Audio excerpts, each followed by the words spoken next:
Bom dia, boa tarde, boa noite aí, enfim, do momento que você está me assistindo, um bom momento aí para você. Bem, chegamos no nosso segundo vídeo, na nossa segunda aula prática do afoxé. Tivemos já a primeira aula onde a gente começou a entender o processo histórico, como as manifestações musicais ou culturais saem de uma situação particular e vão para a rua, né? A gente já viu isso. Isso foi a nossa primeira aula geral do afoxé. Vimos também nossa primeira aula prática, né? Onde a gente tocou o agogô. A gente entendeu que é um instrumento cujo toque determina o início do ritmo. Tá? Esse toque que a gente faz em agogô, seja para o afoxé, seja para outros ritmos, não é necessariamente o toque que a gente vai ouvir e vai identificar de primeira como o toque básico do ritmo, mas é o toque determinante para iniciar. Então, por exemplo, você está lá um conjunto de pessoas que vai tocar o afoxé, normalmente quem começa a tocar é o agogô. E aí todo mundo vai entender, poxa, é um afoxé, ou o ingexá, né? Essa relação entre os dois, também a gente falou lá no primeiro dia, né? Que normalmente o ingexá é a parte musical, o afoxé é a manifestação de rua, né? Mas vamos aqui. Ah, é o ingexá, então vamos tocar tal coisa. Aí vem todo o restante, né? Então normalmente a história é por aí. Hoje nós vamos tratar de dois instrumentos aqui, um eu estou trazendo na realidade como opcional, na realidade que ajudam a marcar melhor o tempo do afoxé, tá? Do ingexá, do afoxé. Em um dos casos é especificamente do afoxé mesmo, tá? Então esses instrumentos são xequerê ou abê, tá? E surdo ou alfaia, no meu caso é a alfaia mesmo, tá bom? Esses instrumentos, o xequerê ou abê, existe mesmo no ingexá e automaticamente foi para o afoxé mesmo, tá? O surdo ou a alfaia não é um instrumento tradicional do ingexá ou do afoxé, tá? O surdo ou alfaia veio, na realidade, por causa de grupos que tocam outros estilos musicais e, porventura, resolveram em algum momento tocar um afoxé no meio das suas cantigas ou tradições musicais, tá? Vamos primeiro para o abê ou xequerê. Qual é a questão aqui? A estrutura dos dois é muito parecida, tá? Desses dois instrumentos. Esse aqui que vocês estão vendo comigo é um mini AB, não é um AB de tamanho convencional. Né? A gente vê normalmente ABs desse tamanho, ou xequerês, que os xequerês variam mais do que os ABs, tá? Normalmente a gente vê ABs grandões, certo? A base deles, só para vocês verem aqui de pertinho, é uma cabaça. Que é uma cabaça, pelo amor de Deus? É o seguinte, cabaça é um fruto parente da abóbora, da melancia, certo? Dessa família, tá bom? E aí, o que acaba acontecendo é o seguinte, a cabaça, quando é tirada do pé, ela ainda tem uma polpa, né? Tem sementes, tudo tal. Dependendo do lugar onde você está, do lugar onde você está, né, na realidade. As pessoas consomem essa polpa, né, refogada, enfim, fazem aí, se alimentam da cabaça, né. O que acaba acontecendo é, quando a cabaça seca, isso, né, lembrando, quando o pessoal consome a cabaça é uma coisa, tá? Quando ela vai para as ações de artesanato, por exemplo, é outra história. Então, assim, para essas situações onde a gente vai fazer, por exemplo, um instrumento musical, você tira do pé e deixa ela secar, tá? Depois que ela seca, isso aí vai demorar um tempo, tá bom? Imagino eu que alguns dias, eu não sei se alguns dias ou alguns meses, eu não tenho uma certeza completa, assim, de quanto tempo demora, mas demora um tempo. Então, secou, a casca da cabaça, que antes era verde, esverdeada, né? Fica marrom, como vocês estão vendo aqui, ó. Deixa eu chegar pertinho de vocês de novo. Marrom. Tá bom? Então ela vai ficando marrom. Ficou desse jeito, ela acaba criando uma espécie de sujeira, tudo você limpa essa sujeira, você deixa a cabaça de molho para sair mais fácil. Dá uma abertura, tá? Para tirar, porque sobra, né, da polpa e das sementes, fica uma membrana e as sementes continuam lá dentro. Então você tem que tirar tudo isso e a partir daí você faz o trabalho que precisa fazer. Seja de artesanato mesmo, seja para confeccionar um abê ou um xequerê, né? No nosso caso aqui, a gente, pro AB ou pro chequerê, começa com o mesmo processo, que é montar essa traminha aqui de fora, que é feita. Nesse caso aqui, foi feito com um cordão, não sei se vocês conseguem ver aí, eu acho que sim, né? É que esse cordão já tá sujo, né? Pra falar a verdade. Quando ele foi feito, ele era amarelo, que é um cordonê encerado, tá? Esse aqui aguenta mais. É claro que você pode usar outros materiais, tá? Mas esse aqui suporta muito bem, tá bom? E miçangões de tererê. Para quem é da minha época, né? Eu tô com 27 anos já. Então quem foi criança no mesmo período que eu, que foi no início dos anos 2000, final dos anos 90, houve uma moda muito grande entre as pessoas, entre as meninas principalmente, de usarem trancinhas que começavam e terminavam com miçangas assim, tá? Então, essas miçangas ainda são comercializadas e a gente pode usar para confeccionar outras coisas, não só para fazer trancinha no cabelo, tá? Então, aqui foi feito desse jeito. Antigamente, os ABs eram feitos com búzios, né? Búzio, para quem não sabe, são conchinhas, né? Onde alguns animais vivem, inclusive dentro, né? E os búzios, em algumas situações, em situações antigas, né? Em território africano, principalmente, o búzio era considerado dinheiro, né? Então, era a moeda de troca em algumas regiões da África, né? Não era, por exemplo, como, sei lá, antigamente na Europa o pessoal fazia muito escambo antes da relação com o dinheiro existir, né? Fazia muito escambo, ou seja, fazia muita troca, seja de produtos ou de serviços, né? Na África, em compensação, o pessoal fazia atividades de compra mesmo com búzios, que era o dinheiro, né? Que era como se considerava o dinheiro. Bem, vamos então aqui no meu caso, a diferença entre o AB e o chequerê fica no seguinte: quando a gente termina essa trama toda, ficam sobrando cordõezinhos aqui embaixo. Para você fazer o chequerê, normalmente, isso claro que é a maneira que eu aprendi, pode ser que vocês encontrem outras explicações, tá? Então, não se atenham muito a isso, eu estou só falando a maneira que chegou até mim, tá? Então, o pessoal dá um nó nesse restante de fios que sobra, então fica uma espécie de rabinho. Aí você dá só uma ajeitadinha para ficar bonitinho, e aí você pode pegar o chequerê desse jeito e tocar assim, né? Você tem batidas um pouco mais precisas, tá? Para você ter o AB, em compensação, você corta esses fios que sobram, faz uma outra linhazinha só para realmente segurar a trama do lado de fora da cabaça, né? Para ela não sair, porque normalmente a gente joga, né, o AB, seja para cima, para baixo. E aí, se ele não está bem preso, o que acontece? Essa trama sai, você fica só olhando a cabaça, entendeu? Tá? Você pode fazer isso, vocês podem procurar, inclusive, maneiras de fazer, gente explicando, aliás, com muito mais propriedade do que eu, como você pode montar essa trama, como você pode, inclusive, conservar a cabaça, limpar. Tem gente que ensina até todos os cuidados para invernizar a cabaça, enfim. Tem uma série de ensinamentos aí, com bastante detalhamento a respeito disso, para vocês confeccionarem dentro de casa.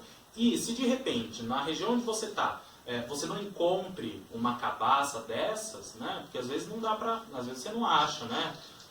Então, o que você pode fazer? Você pode usar um garrafão de 5 litros de água, por exemplo, ou, sei lá, produto de limpeza, né? Que hoje em dia vende garrafão de 5 litros. Você pode usar aquilo. Claro que o garrafão já tem que estar vazio, tá, gente? Não vai usar o garrafão cheio, que não tem muita razão, tá? Usa o garrafão vazio, seja de 5 litros de água, de produto de limpeza, enfim, o que você achar melhor, tá? E aí você faz essa trama pensando que ela não pode sair do contato com a sua garrafa ou a sua cabaça, tá? Ela tem que ficar aqui, porque aí você vai ter condição de movimentar. No caso do garrafão, você vai ter um outro reflexo sonoro, afinal de contas é outro material, tá? É plástico, provavelmente você vai ter um AB mais grave, tá bem? Se você for usar uma cabaça, provavelmente o AB vai ficar mais agudo. Tem um último detalhe antes da gente entender o toque. De acordo com o tamanho do instrumento que está com você, você vai ter que empregar uma força diferente, tá? Por exemplo, quando o AB é muito grande, ou no caso, se você for usar um garrafão e montar, provavelmente você vai ter que usar uma força maior do que a que eu, por exemplo, estou colocando aqui, com este pequenininho, ó, pequenininho mesmo, menor que a minha cabeça, tá? Então, vocês podem, saibam isso, entendam como é o instrumento que está na mão de vocês, tá certo? Mais do que apenas ouvir as coisas que eu estou falando aqui e tentar aplicar exatamente igual ao que eu estou fazendo aqui. Depende do instrumento que está na mão de vocês, tá? Então, analisem esse tipo de coisa, certo? Bem, aqui, o AB, agora chegar pertinho de vocês. O AB, né, eu posso fazer o toque dele de duas maneiras, tá? Na realidade, existe uma terceira aí, que vocês vão ver em breve no maracatu, tá bom? No maracatu aí vocês vão ver melhorzinho, caso o vídeo não esteja ainda no ar, tá? Se ele já estiver no ar, é só dar lá uma olhadinha e ver o AB do maracatu, que aí é um outro jeito de tocar, tá certo? Inclusive com marcação no pé, dançando, tudo mais, enfim, tá? Vocês vão dar uma olhada lá, tá? Aqui a gente vai colaborar só com marcação de tempo. E aqui vamos lidar com duas maneiras de fazer isso. Primeira coisa, a gente está aqui com o AB. Se ele tiver, como o meu aqui, que ele, quando vai indo para cima, dá uma funiladinha, depois alarga de novo, então é como se ele tivesse um pescoço, você pode se apoiar nele para colocar a sua mão, tá? Se ele não tiver, tudo bem, não tem problema, mas você vai ter que ter um pouquinho mais de cuidado para que essa cabaça não caia da sua mão, tá bom? E aí, temos aqui. O primeiro movimento vai ser de jogar para baixo. Cuidado para que o AB não escorregue da tua mão, tá? Então, o jogar para baixo é um jogar que tem que ser o suficiente para a gente ouvir o som saindo do AB, tá? Então, vou exemplificar aqui, ó. Certo? Esse daqui é pequeno, então não preciso fazer um movimento muito grande. Se o AB que eu tivesse aqui fosse um AB grandão, eu provavelmente teria que fazer isso, ó. Tá? Mas como não é o caso, eu posso só movimentar o punho, olha. Certo?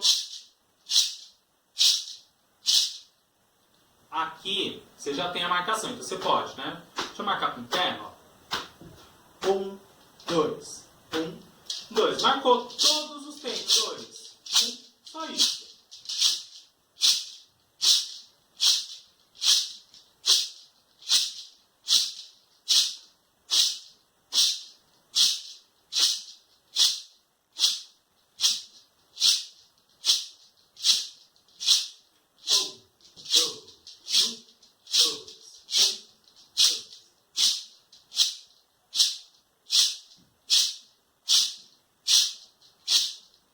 Certo?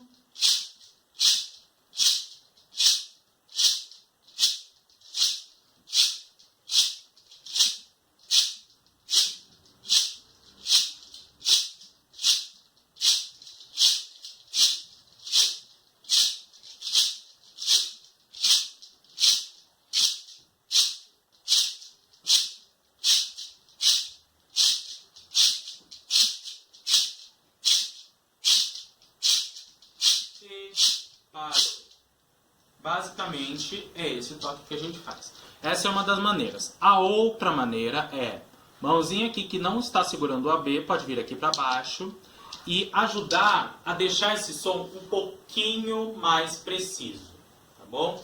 Como é que a gente vai fazer isso? Em vez da gente movimentar o AB só para baixo, a gente vai fazer ele chegar na outra mão, né? Então, ó.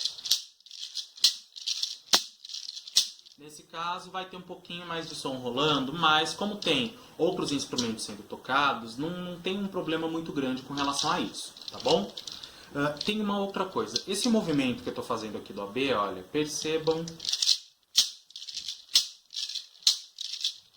É como se a gente tivesse, por exemplo, com uma jarra e despejasse, né, com uma jarra cheia, despejasse um pouco do conteúdo dela e voltasse com ela para o lugar, tá?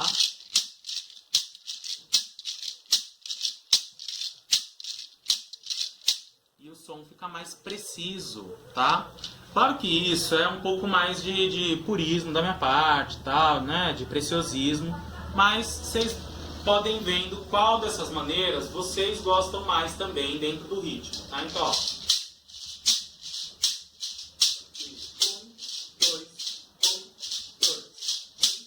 pertinho de vocês. Aqui eu não estou batendo exatamente na palma da mão, ó. Não precisa. Você quer apoiar, por exemplo, mais perto do dedo? Pode fazer. Quer apoiar mais perto da base da mão? Pode fazer desse jeito também. Quer ir fazer na palma da mão? Pode fazer também, tá? Fica aí a seu critério, da maneira que você se sentir mais confortável. Eu normalmente acabo indo para a base da mão, que eu acho que fica melhor.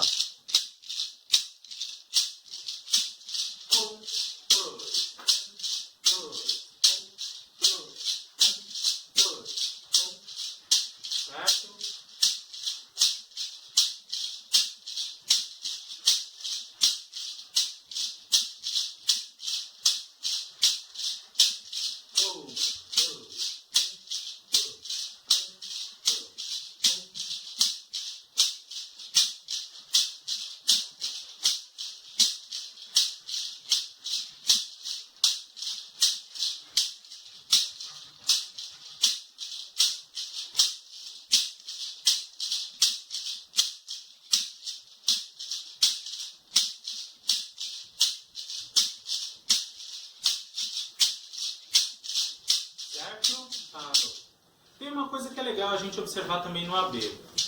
Eu não cheguei a ver isso em grupos de afoxé, mas em maracatu eu já vi que é o seguinte, provavelmente vocês vão ouvir isso, tanto aqui quanto no maracatu também, que eu comentei lá também, tá? Que é o seguinte, em alguns casos o pessoal vai lá e monta uma espécie de rulo. O que é rulo? Rulo é quando você dá várias batidas bem rapidinhas no seu instrumento, tá? Não precisa ter uma ordem muito certa, tem que ser rápido, então tem que rolar um negócio assim. Tá lá acontecendo o rulo, né? Não é que o pessoal costuma fazer. Uma das pessoas que está no AB joga ele para cima e quando ele chega na mão da pessoa de novo, o ritmo acaba, o toque para. Você chega num completo silêncio, tá? Eu não vou fazer aqui pelo seguinte, aqui onde eu estou não tem um teto muito alto, tá? Então o que eu faria se eu jogasse o AB para cima era, ele ia bater no teto e depois ia chegar aqui na minha mão, tá? Ou ainda ia cair em outro lugar que não fosse a minha mão, tá? Então eu não vou fazer isso, mas a ideia é essa, tá lá tocando, né, tal, que coisa, não sei o que, lá. Aí faz um rolo, em algum momento pegou, assim que chegou na mão da pessoa, para, tá? Isso é muito interessante a gente observar, tá certo? O afoxé tem uma coisa que o maracatu, por exemplo, tem de outra maneira, né? Assim, alguns grupos de afoxé não são tão tradicionais, estou colocando aqui entre aspas, tá?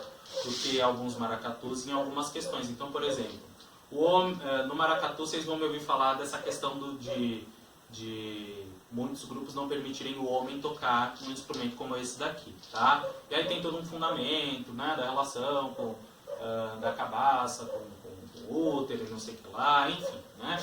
Aí é um processo mais de discussão entre estudiosos que eu também não vou entrar em detalhes aqui, porque também primeiro, eu conheço pouco e segundo, não acho que seja o nosso caso. Aqui a gente está falando muito mais do processo de tocar instrumentos do que de fazer parte desses contextos tradicionais, tá?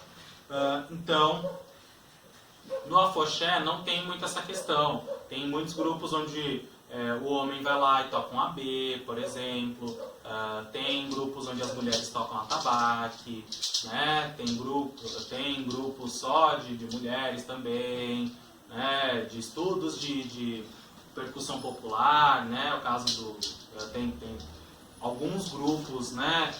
Tanto no samba reggae, no maracatu, no afoxé, que estudam grupos gerais, que estudam estilos musicais em geral, enfim. O processo aí é interessante a gente observar, né? Tem vários, tá? Vou citar alguns aqui rapidamente. Baque Mulher, Bloco de Dá, Iluo Badmin, são grupos apenas de mulheres que estudam percussão, cada um à sua maneira, né? Então, Baque Mulher estuda o maracatu, o Iluo Badmin estuda manifestações culturais afro-brasileiras em geral, o grupo de Dá, o Bloco de Dá, Bloco Afro de Dá, já é exclusivamente para o samba reggae, tá? Bem, então, voltando na história do samba, do afoxé, alguns, né, no caso do afoxé, a gente não vê essa coisa de com tanta frequência, a gente não vê mais, tá? A gente já não vê mais essa coisa de, em alguns casos, tá? Reforçando, em alguns casos a gente já não vê mais essa coisa de que só o homem pode tocar os instrumentos, tá? Então, eu acho... Claro que alguns grupos ainda têm esse tradicionalismo, né? Que eu, sinceramente, não acho necessário nesse momento, nessa altura do campeonato, né? Mas, cada um, e cada um sabe onde aperta o calo, né? Então, é importante a gente observar isso, essa relação das pessoas com os instrumentos, tá certo? Bem, deixa eu deixar o AB de lado aqui. Estou aqui de volta. Agora vamos para o surdo ou alfaia. Lembra, aqui não é um instrumento tradicional do afoxé, tá? Este instrumento aqui chegou, na realidade, muito mais para que grupos que tocassem outros estilos musicais também pudessem tocar o afoxé, tá? E aí houve uma adequação dos instrumentos daqueles grupos para o ritmo, tá bom? Aqui, o que a gente vai fazer é o seguinte, é trazer um apoio, tá? Para o toque do rum. Lembra, o rum é o atabaque maior, de som mais grave, né? Ele tem um toque que geralmente direciona o rumo da história que se conta, né? Porque as cantigas, na realidade, não são só músicas apenas para distração. Não, você está contando histórias através das músicas. Então a batida do rum ajuda a direcionar o caminho dessas histórias. E automaticamente a dança também acompanha tudo isso, tá bom? Bem, aqui, vamos lá. Vocês estão com o surdo tem um talabarte, né? Nesse caso aqui, azul. Esse aqui é uma alça para a gente prender o instrumento no nosso corpo, tá? Eu acho que vale a pena a gente fazer isso, olha. Então, o que eu fiz? Eu vou tocar com a minha mão direita, né? Então, eu passei meu braço esquerdo, depois a cabeça, e aí ele fica desse jeito, tá? Aqui ele está até mais alto do que eu necessito. Vou pôr um pouquinho mais para baixo, que eu acho que vai ficar um pouco melhor para mim, tá? Sim, então é o seguinte, o legal é que o instrumento não fique também muito para baixo, né? O pessoal do maracatu, por exemplo, gosta de tocar a alfaia bem embaixo, mas eu pessoalmente já não gosto muito, né? Até porque eu não toco só maracatu, eu toco outras coisas também. Então, esse processo eu acho que vale a pena a gente observar, assim, como fica confortável. Então, eu acho que fica mais confortável, ó, desse jeito, tá? Com o talabarte passando pelo corpo, em vez dele ficar só no ombro, porque se ele fica só aqui, ele pode pesar mais no seu corpo e você corre o risco dele cair, tá? Do talabarte soltar do seu ombro. Aqui já não corre esse risco. E também não pesa tanto, porque afinal de contas, olha aqui atrás, ele vai passar pela sua coluna, beleza? Certo? Então, aqui, baqueta de surdo, né? Essa daqui eu fiz em casa, não tá muito bonitinha, tá, mas serve, tá, gente? O ideal é que vocês arranjem tecidos bonitinhos, façam uma bolinha bem bonita, né? Tenta deixar uma bolinha mesmo, aqui virou, enfim, não sei o que aconteceu. E amarra, passa a fitinha, gruda, tal. Tem muita gente ensinando, inclusive, como é que vocês podem confeccionar baquetas para surdo, com materiais dos mais diversos, né? Tem gente que ensina com EVA, com tecido mesmo, enfim, fica aí a critério de vocês, tá? Então, aqui, lembra da nossa contagem? 1, 2, 1, 2, 1, 2, então. No 1, nossa mãozinha sem baqueta vai encostar na pele e dar uma pressionadinha de leve, tá? Justamente para que o som depois que vier a batida seja abafado, tá? Cuidado para não só encostar a mão e acontecer isso, olha. Tá bom? Abafa mesmo, certo? Encosta e pressiona. De leve, tá? Não é para esbofetear o coitado do instrumento, não, tá certo? Não é isso. Não façam isso, tá? Só encosta, certo? Bem, chegamos no 2, né? Tava falando do 1, agora no 2. Você vai tirar a mãozinha que estava encostando na pele e dar 2 batidas com a sua baqueta, certo? Aqui, nesse caso, é a explicação diferente do que eu falei lá no agogô, tá? Então, ó, divide mais ou menos a sua baqueta em 3 partes iguais, mãozinha fica aqui no entorno da terceira parte, né? Na partezinha de baixo, seu movimento de punho, tá? A ponta da nossa baqueta a gente tem que pensar como se fosse uma bola que saltasse na pele, tá? Não é pra ficar fazendo assim. Não, coitado do negócio, você tá espancando o coitado do surdo. Não faça isso, dá alfaia, tal, enfim, tá bom? Não faça isso, tá? Vamos lá, nossa contagem. Devagarzinho. 1, 2, 1, 2, 1, 2. Agora vamos lá. 1,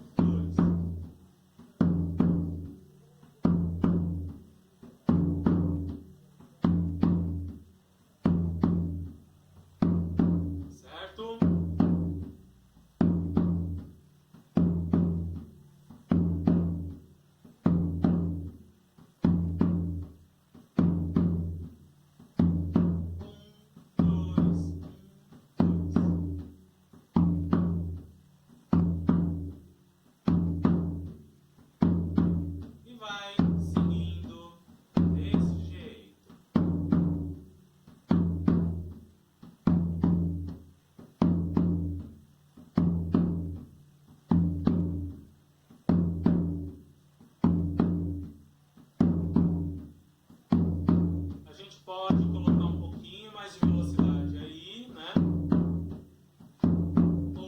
2, 1, 2, 1, 2, 1, 2, 1, 2, 1, 2, 1, 2,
deixar por aqui, preciso falar uma coisa aqui para vocês antes da gente concluir, né? Estamos chegando já nos nossos minutinhos finais, é o seguinte.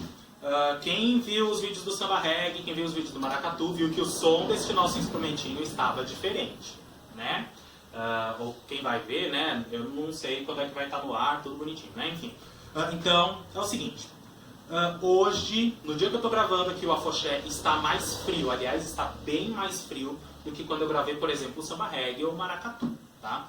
Então, o que acontece? A afinação da nossa alfaia caiu, tá? Isso acontece porque instrumentos que têm pele de couro animal sofrem interferências da temperatura ambiente. Então, se está quente, a afinação aumenta, ou seja, quando eu falo aumenta, significa que fica mais aguda, tá? Sobe a afinação. Quando está frio ou bastante úmido, a afinação baixa. Quando eu digo baixa, significa que fica mais grave, tá bom? Então, a gente tem duas opções aqui. A alfaia, como vocês estão vendo, é um instrumento que tem corda até dizer chega, bastante corda, né? Então, a opção que eu teria é, desamarrar tudo isso daqui e refazer tudo. Então, para esta temperatura, eu ajustaria a afinação da alfaia. Essa é a primeira coisa. Daria uma ajustadinha, ela poderia ficar um pouquinho mais afinada. Daí, quando estivesse mais quente, ela afinaria mais ainda, automaticamente, sem eu ter que fazer nada. A outra coisa é, eu posso ter uma fonte de calor próxima do meu instrumento. Pode ser uma fogueira, mas é próximo, tá, gente? Não vai me botar um instrumento na fogueira que ele vai queimar, tá bom? Então, assim, posso deixar próximo de uma fogueira, de um aquecedor de ambientes, de um forno ligado, sei lá, o forno está assando alguma outra coisa, eu ponho a alfaia perto, sabe? Para absorver o calor.